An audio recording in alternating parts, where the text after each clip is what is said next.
பேசவில்லை. யார் இந்தியை எதிர்க்கிறார்களோ அவர்கள் இருக்கிற மன்றத்தை திணிக்கிறார்களோ அவர்கள் இருக்கிற மன்றத்தில் நின்று பேசிய துணிச்சல் அண்ணாவுக்கு இருந்தது.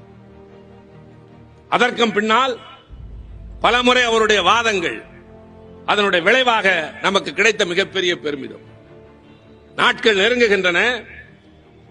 1950 நிறைவேற்றப்பட்ட அரசியல் சட்டத்தின்படி 65 இந்தி மட்டுமே ஆட்சி மொழி ஆகும் என்ற நிலை. இந்த நிலையில்தான் சென்னையில் முதலமைச்சர் பக்தவச்சலம் ரயிலிலே வந்து இறங்குகிறார். இறங்குகிற நேரத்தில் ஒரு இளைஞன் போய் அவருக்கு எதிரே நிற்கிறான். மறிக்கவில்லை. ஐயா வணக்கம் என்கிறான். பரபரப்பு இல்லாத அந்த காலம் அது. முதலமைச்சர் வணக்கம் என்கிறார். ஐயா ஒரு சந்தேகம். என்ன? நீங்களும் தமிழர் தானே? நீங்கள் தானே தமிழ்நாட்டின் முதலமைச்சர். ஏன் இந்தியை தடுப்பதற்கான எந்த முயற்சியும் நீங்கள் எடுக்கவில்லை என்று கேட்கிறான். துணிச்சலாக கேட்கிறான். ஒரு முதலமைச்சரை வழிமறித்து ஒரு இளைஞன் கேட்கிற ஒரு நியாயமான கேள்வி. முதலமைச்சர் பக்தவச்சலம் என்ன செய்தார் தெரியுமா? அவனுக்கு விளக்கம் சொல்லவில்லை. நல்ல தலைவர்கள் விளக்கம் சொல்வார்கள். திராவிட நாடு கோரிக்கை அண்ணா கைவிடுகிறார். இந்த செய்தி தெரிந்த அண்ணாமலை பல்கலைக்கழகத்து மாணவர்கள் அண்ணாவிடம் போகிறார்கள். நிறைய பேர் போகிறார்கள். அப்போது எஸ்.டி. சோமசுந்தரம் மாணவர், திருச்சியில் இருந்த எம்.எஸ். வெங்கடாஜலம் மாணவர், அது மாதிரி மூத்தவர்கள் எல்லாம் அண்ணாவை போய் பார்க்கிறார்கள். பார்த்து அண்ணாவிடம் அப்போதெல்லாம் இந்த தொலைபேசி வசதி எல்லாம் கிடையாது. பார்த்து விட்டு, என்ன அண்ணா திராவிட நாடு கோரிக்கை கைவிட்டு விட்டீர்களாமே? ஆம் தம்பி. என்ன அண்ணா காரணம்? அடைந்தால் திராவிட நாடு இல்லையே சுடுகாடு என்று முழங்கினோமே. ஆம், ஆனால் பிரிவினை தடை சட்டம் வந்திருக்கிறது. அதனால கைவிட வேண்டிய நிர்பந்தத்திற்கு நான் ஆளாகி இருக்கிறேன். அண்ணா பதில் சொல்கிறார். யாருக்கு? தன் சம தலைவர்களுக்கு அல்ல, படிக்கிற மாணவர்களுக்கு சொல்கிறார். அவர்கள் அடுத்த கேள்வி கேட்கிறார்கள். பிரிவினை தடை சட்டம் வந்தது, திராவிட நாடு கோரிக்கை கைவிட்டீர்கள், நாளைக்கு இன்னொரு சட்டம் வந்தால் இந்திய எதிர்ப்பை கைவிட்டு விடுவீர்களா? எவ்வளவு துணிச்சல் பாருங்கள். தங்களுடைய தலைவன் மிகப்பெரிய அறிஞர், அவரிடம் கேட்கிறார்கள். கேட்கிற சலுகை இருக்கிறது. அண்ணா அவர்களை பார்த்து சொன்னார், to you want to check me என்று கேட்டுவிட்டு விளக்கம் சொன்னார். தம்பி, திராவிட முன்னேற்ற கழகத்திற்கு பல கொள்கைகள் இருக்கின்றன. அதில் ஒன்று திராவிட நாடு கொள்கை. ஒரு கொள்கையை விட்டு இந்த இயக்கத்தை காக்கிறேன். ஒன்றுக்காக போராடுவதன் மூலம் இந்த இயக்கத்தை நான் இழக்க விரும்பவில்லை. வீடு இருந்தால்தான் தம்பி ஓடு மாற்ற முடியும் என்று சொன்னார். நான் சாலையிலே நடக்கிறேன். கடும் வெயில், வடபுலத்தின் ஆதிக்கம் என்ற வெயில், அதிலிருந்து என்னை காத்துக் கொள்வதற்கு நான் திராவிட நாடு என்கிற குடையை பிடித்துக் கொண்டு செல்கிறேன். எதிரே பிரிவினை தடை சட்டம் என்ற காளை மிரண்டு வருகிறது. வருகின்ற காளைக்கு கருப்பு நிறத்தை பார்த்தால் அச்சம், கோபமாக வருகிறது. குடையை மட்டும் இல்லை தம்பி, என் குடலையும் கிழித்து விடும் என்பதால் நான் திண்ணையிலே ஏறி குடையை மடக்கிக் கொண்டு நிற்கிறேன். மாடு போனவுடன் மீண்டும் பிடித்துக் கொண்டு நடப்பேன். அதைத்தான் சொன்னார். திராவிட நாடு கோரிக்கை கைவிட்டு விட்டோம், ஆனால் அதற்கான காரணங்கள் அப்படியே இருக்கின்றன. ஏன் சொன்னேன் தெரியுமா? அண்ணாவிடம் மாணவர்கள் கேள்வி கேட்ட போது அண்ணா விளக்கம் சொன்னார். ஆனால் பக்தவச்சலம் சென்று, நீங்கள் தமிழ்நாட்டின் முதலமைச்சர், ஏன் இந்தியை தடுக்க கூடாது என்று கேட்ட இளைஞனுக்கு அவர் சொன்ன பதில் என்ன தெரியுமா? போலீசாரை அழைத்து இந்த பைத்தியக்காரனை கொண்டு போய் சிறையில் அடையுங்கள் என்று சொன்னார். காவலர்கள் கைது செய்தார்கள், சிறையில் அடைத்து விட்டார்கள். அவனுக்கு வயது 24. அவன் சிறையிலே இரவு நேரத்தில் பூட்டப்பட்டவுடன் யோசிக்கிறான், என்ன கொடுமை, தேவையா இது? முதலமைச்சரை போய் நியாயமாக ஒரு கேள்வி கேட்டோம், அதற்கு கிடைத்த பரிசு சிறை, அதற்கு கிடைத்த பட்டம் பைத்தியக்காரன். தமிழை காக்கக்கூடாதா என்று கேட்டதற்கு பைத்தியக்காரன் பட்டமா? அவர் முதலமைச்சர், பேசிவிட்டார். அதிகாரம் இருக்கிறது, சிறையில் அடைத்து விட்டார். நான் யார்? ஒன்றுமில்லாதவன். அன்றாடம் வேலை கிடைத்து கூலி கிடைத்தால்தான் என் குடும்பத்திற்கு சோறு. சரி, விடுதலை செய்யட்டும், வீடு நோக்கி போகிறேன் என்று எண்ணி இருந்தால் இன்றைக்கு அவனை பற்றி பேசி இருக்க போவது இல்லை. மாறாக அவன் யோசித்தான். நான் மறுபடி இளைஞர்களுக்கு சொல்வேன், சரித்திரங்கள் திசை மாறியதும், புதிய வரலாறுகள் எழுப்பப்பட்டதும், புது புது சித்தாந்தங்களும் தத்துவங்களும் உருவானது அறிஞர்களின் சிந்தனைகளை மட்டுமல்ல, உறக்கம் வராமல் மொட்டை மாடிகளை படுத்துக் கொண்டிருக்கிற 4 இளைஞர்களின் கூட்டு சிந்தனை கூட பல மாற்றங்களுக்கு காரணமாக இருந்திருக்கிறது. பூங்காவிலே உட்கார்ந்து வேலை இல்லாமல் உட்கார்ந்து இருக்கிற இளைஞர்களுடைய பேச்சும் எண்ணமும் விளைவும் ஒரு நாட்டின் போக்கினை மாற்றி இருக்கிறது.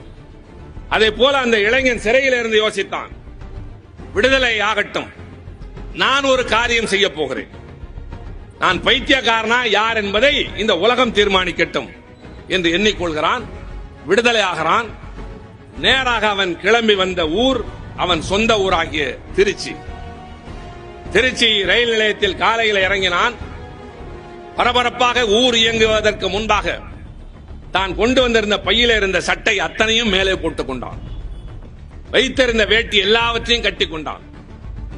பின்னர் ஒரு கேனிலே வைத்திருந்த பெட்ரோலை தன் மீது ஊற்றி தீ வைத்துக் கொண்டு அவன் முழங்கிய முழக்கம்தான் இந்தி ஒழிக தமிழ் வாழ்க என்று.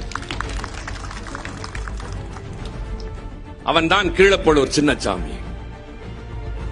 அவன் எதற்காக பல சட்டைகளையும் பல வேட்டிகளையும் அணிந்து கொண்டான் என்றால், அவன் சொல்கிறான், ஒன்று இரண்டாக இருந்தால் மட்டுமே அணிந்திருந்தால் எளிதில் அணைத்து விடுவார்கள், இந்த தீ அணையக்கூடாது.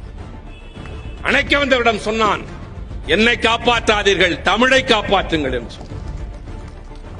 அந்த முதல் களப்பலி உலகையே திரும்பி பார்க்க வைத்தது. அதற்கு முன்பு இப்படி தீக்குளித்து செத்த வரலாறு உலகத்தில் வியட்நாமில் மட்டும்தான் நடந்திருக்கிறது. வியட்நாமிலே அப்படி தீக்குளித்தது புத்த பிட்சுகள். அவர்கள் புலனடக்க வித்தை கற்றவர்கள். ஆனால் சின்னசாமி சம்சாரி. அவனுக்கு ஒரு சின்ன மகள் உண்டு, திராவிட செல்வி என்ற பெயர் அதற்கு. அப்படிப்பட்ட அவன் சாகிற போது ஐயோ உடல் எரிகிறது என்று கதறவில்லை. ஒரு சின்ன நெருப்பு சுட்டால் என்ன பாடுபடுகிறோம்? தாய்மார்கள் அடுப்படியிலே நின்று பழக்கப்பட்டவர்கள். கரித்துணி இல்லாமல் ஒரு பாத்திரத்தை இறக்கி வைத்தால் கை சுடும். புகைப்பிடிக்கிற நண்பர்களுக்கு அவர்கள் வைத்திருக்கிற நெருப்பு சுட்டால் அரை மணி நேரம் ஏதேதோ செய்து அதை குணப்படுத்துவார்கள். ஆனால் உடலே பற்றி எரிகிறது.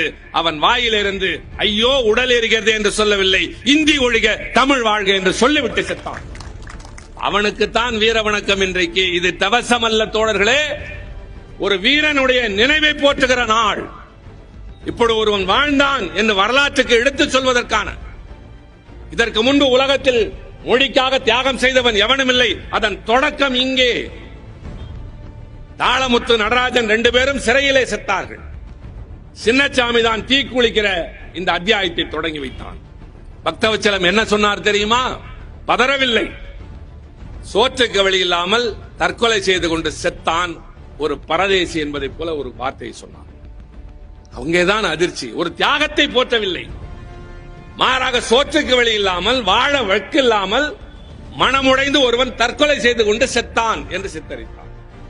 அடுத்துதான் தொடர்ந்தது சரித்திரம். கோடம்பாக்க சிவலிங்கம், விருகம்பாக்க அரங்கநாதன். சிவலிங்கம் மின்துறையில வேலை, தபால் துறையில வேலை பார்த்துக் கொண்டிருந்தவன். விருகம்பாக்க அரங்கநாதன் உடற்பயிற்சி கூடம் வைத்து இளைஞர்களுக்கெல்லாம் பயிற்சி தந்து கொண்டிருந்தவன். அப்போதுதான் மெல்ல விழித்துக் கொண்டார்கள்.